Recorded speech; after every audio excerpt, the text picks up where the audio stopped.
যখন ও এই আন্দোলনে শহীদ হয়েছে, গুলি খেয়েছে, তার আগে আবু সাইদের জন্য আমি অনেক কেঁদেছি, কিন্তু আমার ছেলে যেদিন মারা গিয়েছে আমি কাঁদতে পারিনি। আজকে আমি এখানে তোমাদের কাছে আসছি, আমি এই আবু সাইদ চত্বরে আসছি। আমি আসলে ভেবেছিলাম যে এখানে এসে আমি খুব কাঁদবো, কিন্তু আমি আসলে কাঁদতে পারছি না।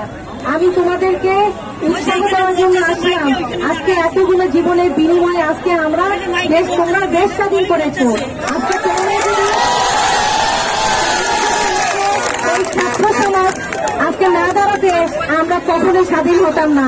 আমরা প্রত্যেকটা মানুষ, আমরা যে মর্মে মর্মে আমরা ছিলাম, যে কষ্টে, আজকে কিন্তু তারই বহিঃপ্রকাশ। আজকে সব শ্রেণীর পেশার মানুষরা তোমরা আমাদেরকে মুক্ত করেছো বাবা। আমি এই জন্য তোমাদের কাছে কৃতজ্ঞ যে আজকে আমরা দেশ স্বাধীন করলাম।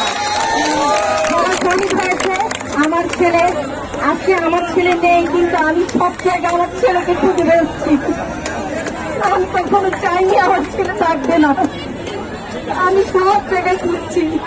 আজকে তোমরাই আমার সন্তান।